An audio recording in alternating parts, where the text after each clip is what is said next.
Bonsoir. La carte qui a été choisie pour ce soir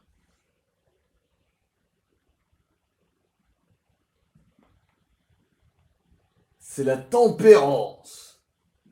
Et il en faut de la tempérance en ces temps difficiles.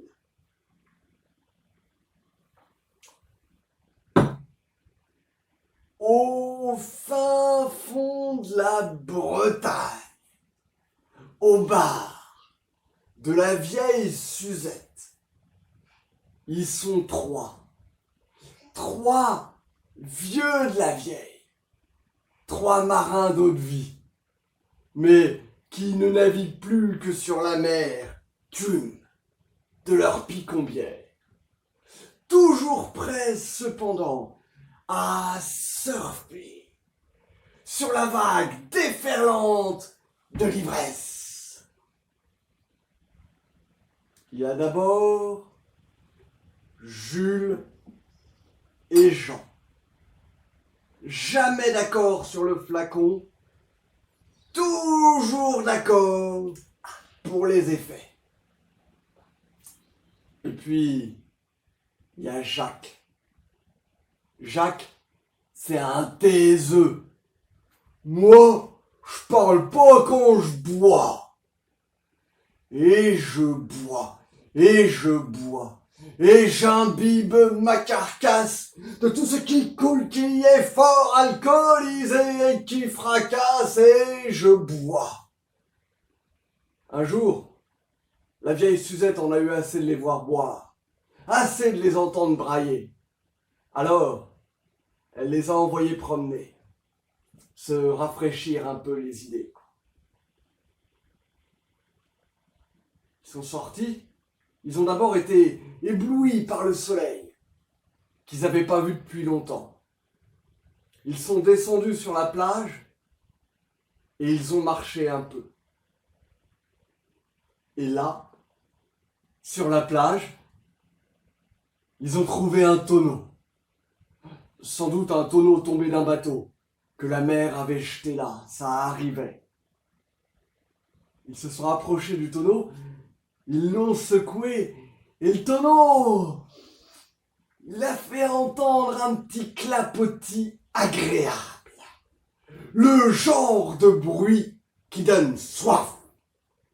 Alors, Jules, il a sorti sa timbale. Jules, c'était un ancien scout. Toujours prêt. Ils ont retiré le bouchon, tiré un verre et goûté.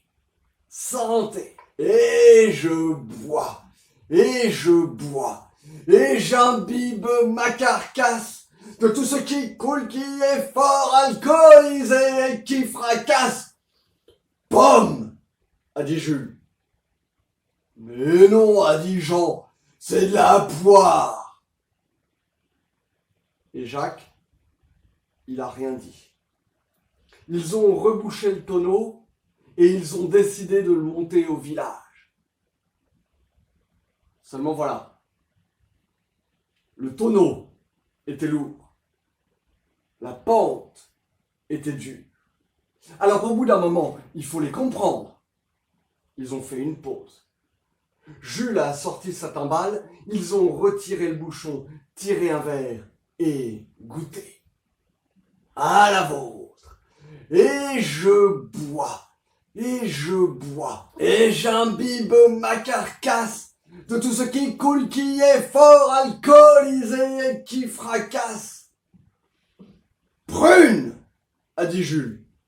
Mais non, a dit Jean, c'est de l'alcool de cerise. Et Jacques, il a rien dit. Ils ont rebouché le tonneau et ils sont repartis. Seulement voilà.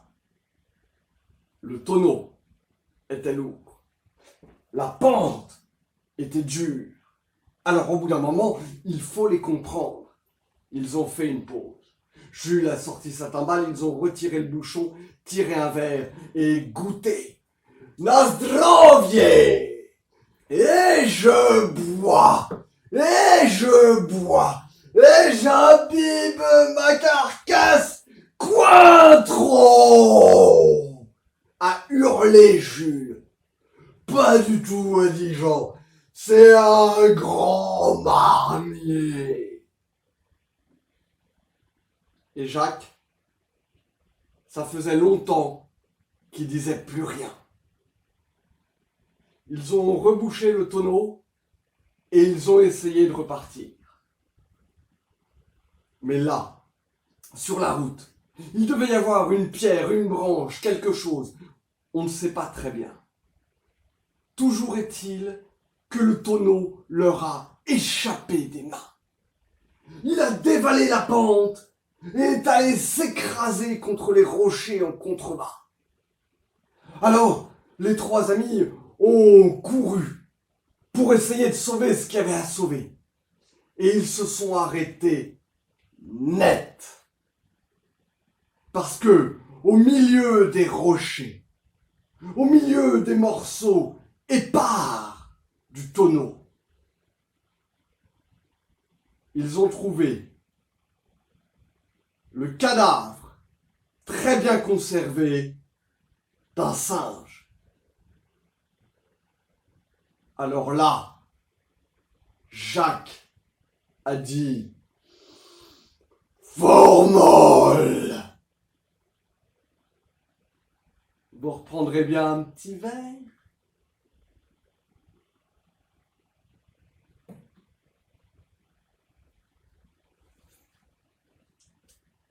S'il y a une chose qu'on peut faire sans tempérance et sans aucune modération, c'est écouter des histoires.